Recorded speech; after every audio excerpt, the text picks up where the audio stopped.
Hey travelers, are you ready? Are you ready for another week of January Pantry Challenge? Press that like button and let's go! I always like to give you a little tour of the fridge and what it looks like during the Pantry Challenge. There's the door, and I've got carrots down here, and I've got 10 pounds of potatoes. I've got apples, cabbage, and that's a little bit of lettuce. There's some feta back there randomly. This is kale that I picked from the garden. I gotta do something with that. Some onion, cranberry juice, more cabbage back there. That's cat food. More apples and some M&Ms. Don't forget about these. Okay, we've got the sour cream. That's actually a little bit of sour cream too. Potatoes that were extra from the casserole. We're gonna use those for breakfast this week. This is some lasagna. Mr. B's gonna eat that for his lunch. Orange juice. There's probably enough to get Mr. B there for a week. This, and then another almond milk in the back. This has got cheese in it and a little bit of lunch meat and some other random stuff. So far, so good. Honestly, with the fridge, I'm feeling good about this. Here we go. I have everything all laid out, and I'm super excited to be doing another week of January Pantry Challenge. Let's talk about my son's birthday. Last week we had to put it off because he was sick. So here is his country fried steak that I did buy brand new for him. I love that kid. Anyway, that was before the Pantry Challenge. We have two things of mashed potatoes because my son loves mashed potatoes. He can eat one of these all by himself. And then some green beans from the garden. So we're not going to talk about how much this birthday dinner costs because it's his birthday. That's a tradition that I started when my boys were really young, that on their birthday they get to have mommy cook them whatever kind of meal they want. So that is what's for dinner on Sunday night. And then Monday, look, Mr. B got me this piece of fish for my birthday. He also got me a huge steak and I ended up not eating that. So I'm gonna eat this salmon fillet from the freezer, excited. And then this is some Seminole pumpkin chunks from the pumpkins that we grew. I'll have that for my Monday night dinner. And then Mr. B's gonna have some spaghetti from the freezer. Spaghetti is Mr. B's favorite. He is so excited for Monday. Tuesday, we're gonna have this amazing casserole. We didn't eat very much out of it last night, but it's delicious. It's a vintage recipe from 2001. Can't wait to show you how to make that, so stay tuned. Then Wednesday, look at Wednesday. Wednesday, we're having chili, and I canned this chili back in 2020, okay? It's gotta get used up. We're gonna use 4 jars. I'm gonna put some kidney beans in it, and we're gonna make this gluten-free honey cornbread mix that was Best Buy 2022. The theme for the meals this week is to use up things that are past the Best Buy date. And then Thursday, we will be having this pork that I canned in 2020. Again, it's gotta go. This Best Buy 7/20/22.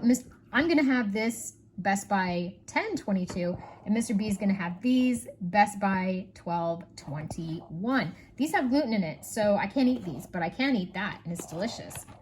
And that is what will be for dinner on Thursday. Gluten-free pastas don't tend to hold up more than one day, so I'm gonna do that Thursday night when I get home from work.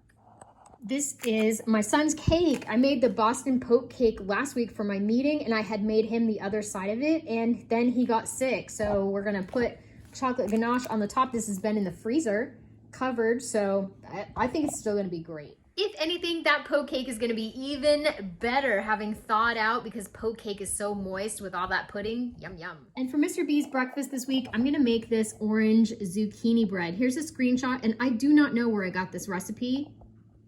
I've had that recipe since I moved to Florida, and I did put it on a new recipe card because the state of that card was a little crazy.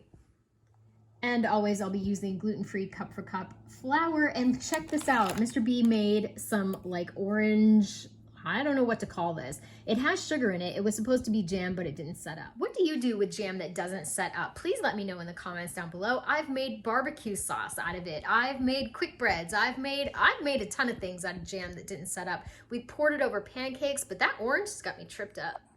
So there we go. It's time to get to work. I spend every Sunday morning in the kitchen getting my meal plan together for the week. This saves me a ton of time and sanity because I do work and I'm out of the house about 50 hours per week. The January Pantry Challenge is the perfect opportunity to get some stuff rotated. Check this out. I have these peas that were from 7/20/22. I'm going to use these to go with the beef casserole.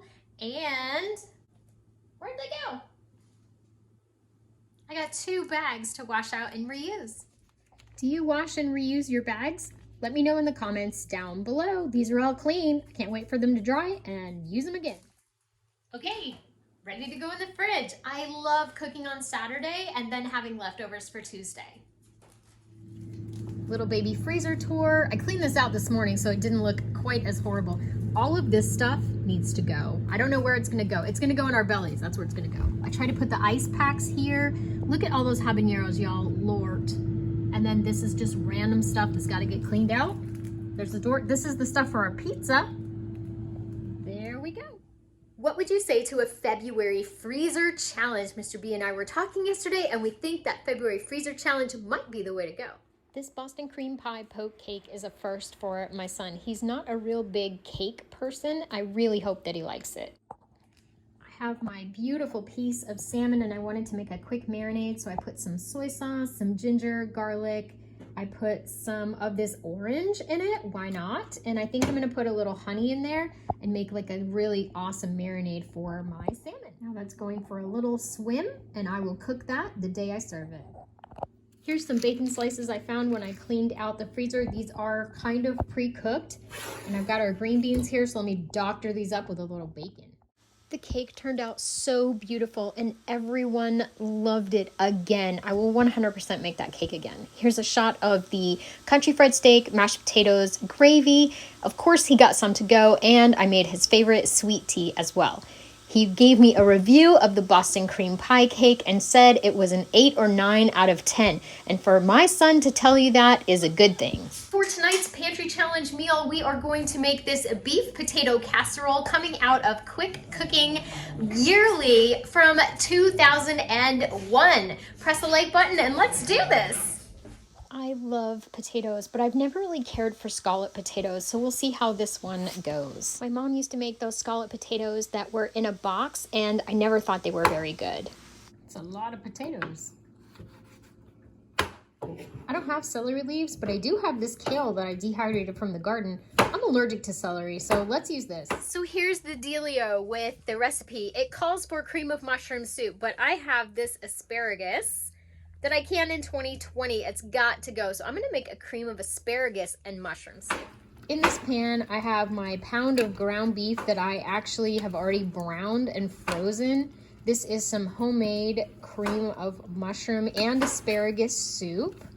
Just gonna add the kale in there and we'll be, as soon as the beef melts, we'll be ready to go. So the gist of this recipe is to layer it kind of like a lasagna. This should be pretty good. This recipe was super easy to put together. I shouldn't have such a bad opinion of scalloped potatoes. If you like them, let me know in the comments down below. This came together really quickly. I was in and out of the kitchen in under 10 minutes once the potatoes were all cut.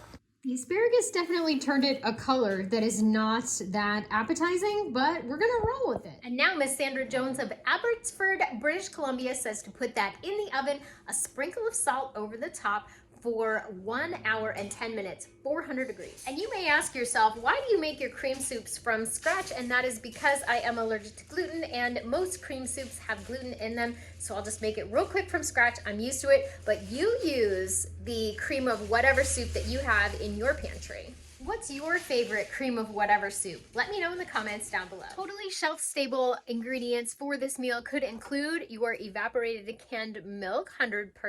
And let's not forget about those canned potatoes. I think this would be a perfect recipe for canned potatoes. I think you just cook it a little less. And don't forget about your canned hamburger.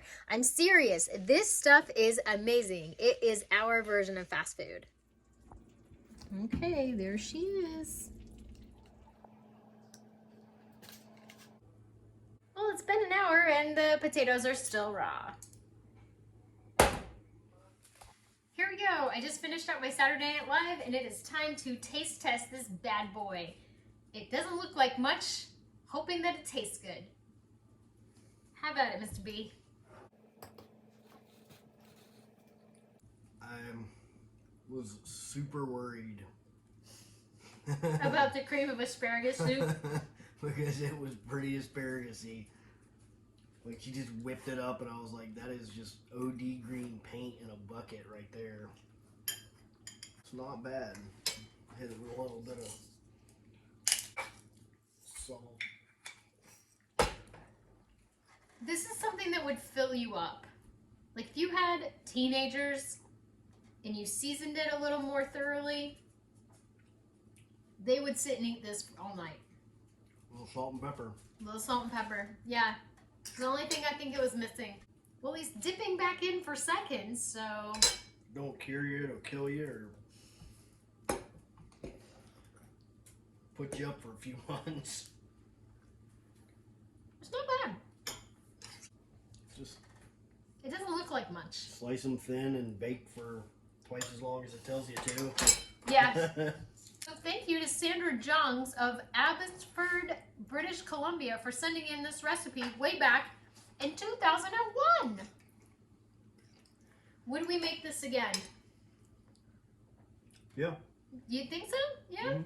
I mean, we could do it with asparagus or actual cream of mushroom or Yeah. whatever. It was a great way to hide the asparagus. You would never know.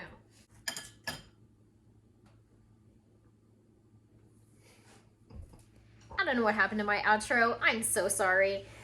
Thank you so much for watching. Thank you so much for joining me on my journey through the January Pantry Challenge. And remember, everybody, no matter where you roam, you can always find your way back home to the Biggs Homestead Kitchen. Just follow the delicious smells.